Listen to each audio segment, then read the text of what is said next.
Ahoj a vítaj v ďalšej časti. Vidím, že máš stále chuť pokračovať v učení Pythonu.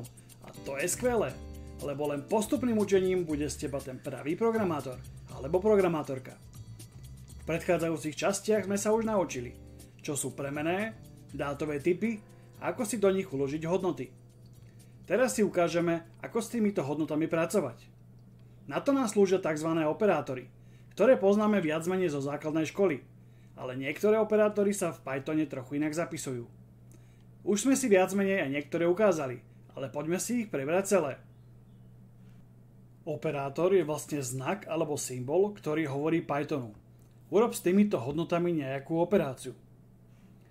Keď napíšeš 5 plus 3, tak plus je operátor sčítania, ktorý poznáme aj zo základnej školy. Python vie vďaka nemu, že má tieto dve čísla spočítať.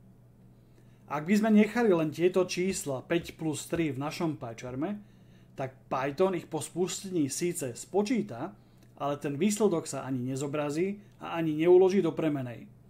Čiže výsledok sa rozplynie v galaxii 0 a jednotiek. Preto nezabúdaj ich dať do premenej, ak s daným výsledkom chceš aj ďalej pracovať. Čiže napríklad napíšeme premenu výsledok a do nej vložíme 5 plus 3. Ale môžeme v našom prípade aj využiť funkciu print a do nej napísať priamo 5 plus 3, kedy sa nám zobrazí rovno ten daný výsledok. V programovaní nám operátory slúžia na tri hlavné veci. Na počítanie, porovnávanie a logické rozhodovanie. Počítanie už sme niektoré vyskúšali operátory. Ako bolo plus, mínus, krát, lomitko je ako delenie, umocňovanie, dve hviezdičky, dve lomitka je delenie bez ozvyšku a percento je zvýšok po delení, tzv. Modulo. Pri porovnávaní porovnávame dve čísla. Napríklad, ak použijeme 2 rovná sa, znamená to 5 rovná sa 5. A tu sa to kontroluje, tá pravdivosť. Ak máme výkričník rovná sa, znamená nerovná sa. Čiže 5 sa nerovná 4. Znamenko väčšie už poznáme. 5 je väčšie ako 4 napríklad.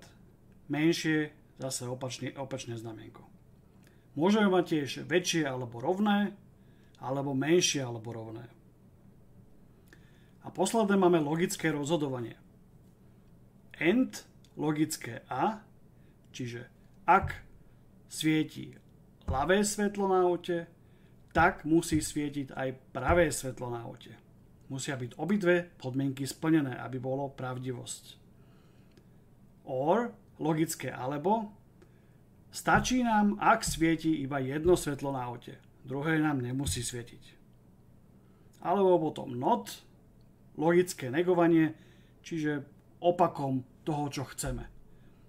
V skratke, toto je všetko, čo potrebuješ vedieť o operátoroch.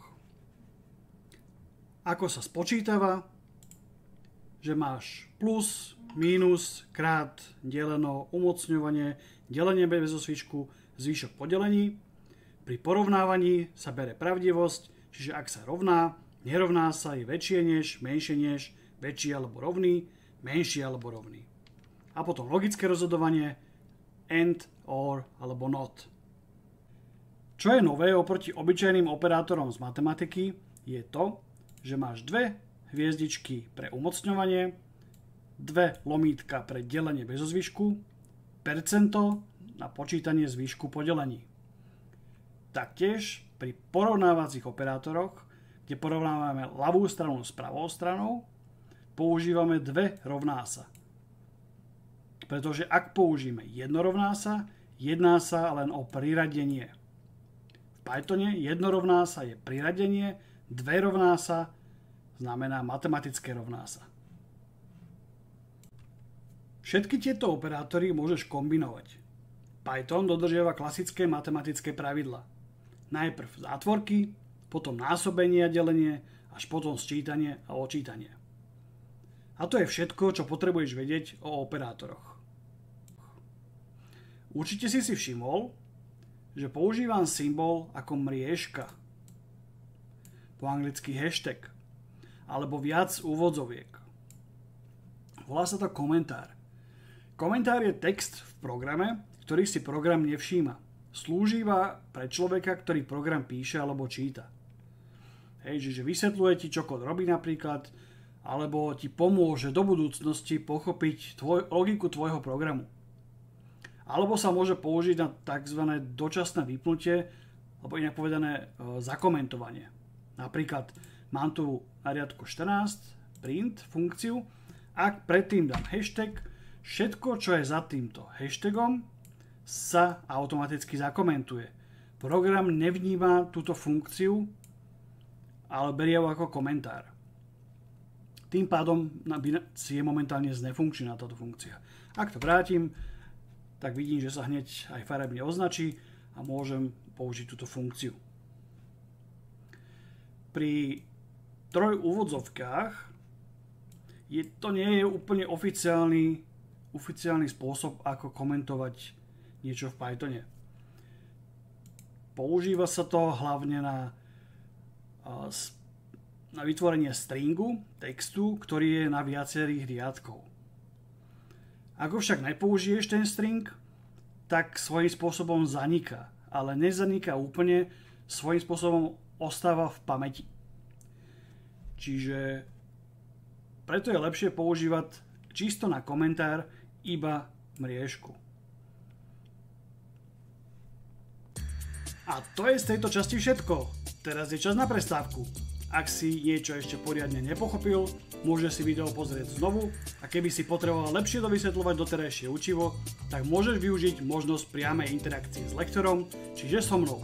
A ja sa ti budem venovať osobne a pomôžem ti odpovedať na rôzne tvoje otázky.